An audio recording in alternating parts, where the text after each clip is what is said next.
वो स्टूडेंट्स जो यूएसए का वीज़ा अप्लाई कर रहे हैं उनको मैं कुछ इंटरव्यू की टिप्स देना चाहता हूं to make your interview successful so that you can get the visa. तो ये वीडियो बड़ी इंपॉर्टेंट है, इसको एंड तक देखिएगा। ये ना सिर्फ स्टूडेंट को हेल्प करेगी बल्कि अगर आप विजिट वीज़ा का इंटरव्यू देने जा रहे हैं तो आपको भी हेल्प करेगी।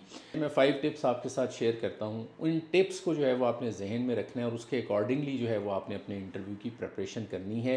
अगर आपने इंटरव्यू अच्छा दे दिया तो वीज़ा है। तो एक तो ये कि लोग आपके चेहरे से ना आपका एक स्माइलिंग फेस होना चाहिए। आपको गुड आई कांटेक्ट मेंटेन करना है। गुड आई कांटेक्ट का मतलब ये है कि आपको वीज़ा ऑफिसर के साथ आई कांटेक्ट एस्टैब्लिश करना है, आंखों में आंखें डाल के बात करनी है, इधर उधर नहीं देखना। मतलब वीज़ा ऑफिसर जो है आपसे सवाल कर रहे हैं और कुछ लोगों की आदत होती है वो नीचे देख रहे हैं, कोई इधर देख रहा है, कोई उधर देख रहा है, इस तरह से आपने बिहेव नहीं करना।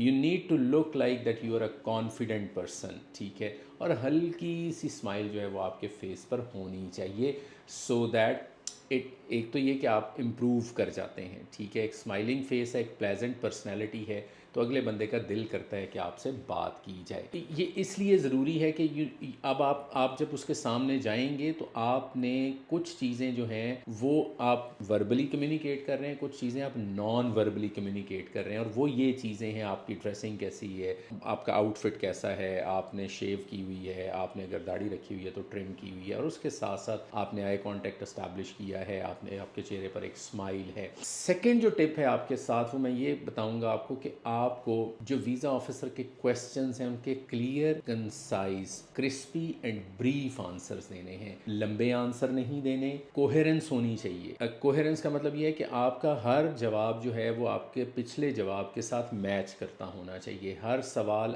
आपने बिल्ड करना है अपना केस, ठीक है। तो स्टेप बाय स्टेप कोहेरेंट होना चाहिए, ठीक है। कभी ये नहीं होना चाहिए कि एक बंदा जो है जब आप उससे बात करते हैं तो वो कभी दाएं जा रहा है, कभी बाएं जा रहा है, कभी इधर की बात करता है, कभी उधर की बात करता है। तो शॉर्ट आंसर नहीं देने, येस या नो में जवाब नहीं देना। आपके पास अपॉर्चुनिटी होती है हर सवाल के अगेंस्ट कि आप उस सवाल की एक शॉर्ट क्रिस्पी सी आंसर जो है वो क्रिस्पी होना चाहिए, ताकि वीज़ा ऑफिसर को आपने हेल्प करना है टू अंडरस्टैंड कि वो आपकी बात को जो है वो समझ सके। आई डोंट नो, ठीक है, या सिंपली नो, इस तरह का। लाइक मैं अगर आपसे ये पूछता हूँ कि आप क्या करते हैं, तो no it is the time कि अब आप बता सकें। अगर आप जॉब करते हैं कि जी मैं एक ऑर्गेनाइजेशन में, इस ऑर्गेनाइजेशन में काम करता हूँ, I work for this company, मैं इस कंपनी के अंदर जो है वो इस डेजिग्नेशन पे हूँ और मेरी ये जो रिस्पॉन्सिबिलिटीज़ हैं।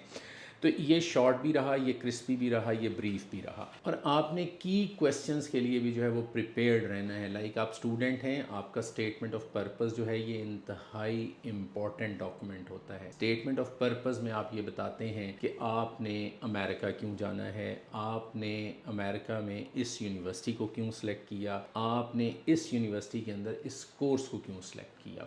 ये इंतहाई इम्पॉर्टेंट क्वेश्चंस हैं, इसके ऊपर आपकी थॉरो रिसर्च होनी चाहिए। And you should sound like you are well prepared. You know कि आपने यूएसए क्यों जाना है, यू नो कि यूएसए के अंदर आपने इस यूनिवर्सिटी को क्यों सिलेक्ट किया है। आपको उसकी रैंकिंग पता होनी चाहिए यूएसए के अंदर, वर्ल्ड के अंदर। अगर आप उस स्टेट में जाना चाहते थे, जिस पर्टिकुलर स्टेट में वो यूनिवर्सिटी है, उस स्टेट में आप क्यों जाना चाहते थे, इस यूनिवर्सिटी में आप क्यों जाना चाहते थे, और इस यूनिवर्सिटी के इस प्रोग्राम में अंदर आप क्यों जाना चाहते हैं, ये की क्वेश्चंस हैं। ने अपना ये जो कोर्स आपने पिक किया है, इस कोर्स का पिछला जो आपकी प्रीवियस क्वालिफिकेशंस हैं उनके साथ लिंक कैसे इस्टेब्लिश होता है, ये भी इंतहाई इंपॉर्टेंट है।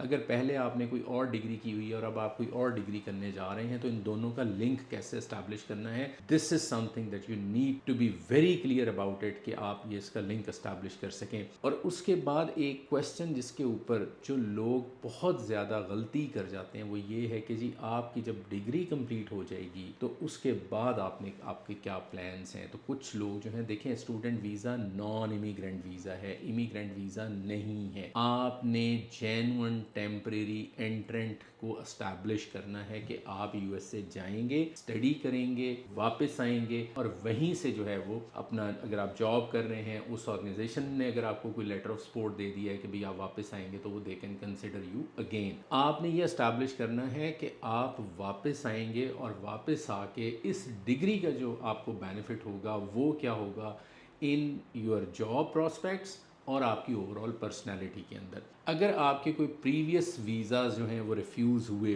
हैं, तो प्रीवियस वीज़ाज़ के ऊपर जो है वो रिफ्यूज़ल के ऊपर आपको प्रॉपरली आंसर करना है कि वो अगर रिफ्यूज़ हुआ था तो उसकी रीज़न क्या है। You need to give a brief but short justification कि उस वक़्त ये इशू था, इस वजह से ये वीज़ा जो है वो मेरा रिफ्यूज़ हो गया था। Don't hide anything. आप जस्टिफाई कर सकते हैं रिफ्यूज़ल को, लेकिन आप जस्टिफाई नहीं कर सकेंगे अगर आपका झूठ पकड़ा गया।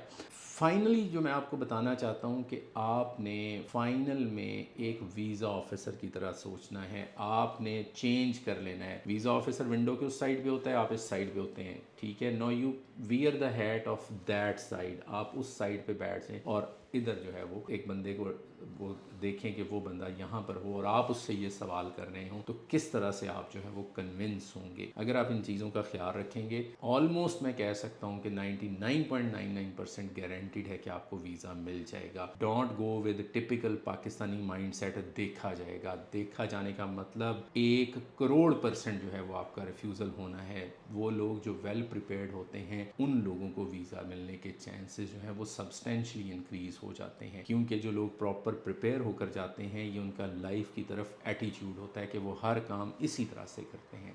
ये करना है। अगर आपको कोई फर्दर गाइडलाइन चाहिए हो, कोई फर्दर हेल्प चाहिए हो, तो आप इमिग्रेशन एक्सपर्ट से कांटेक्ट कर सकते हैं। आप मेरे से बात कर सकते हैं। मेरा नाम रिजवानुल हक है। आप मेरे से बात कर सकते हैं। आप हमारी जो टीम है उनसे बात कर सकते हैं। आप हमारे इस्लामाबाद, लाहौर और फैसलाबाद ऑफिस को विज़िट भी कर सकते हैं। Thank you.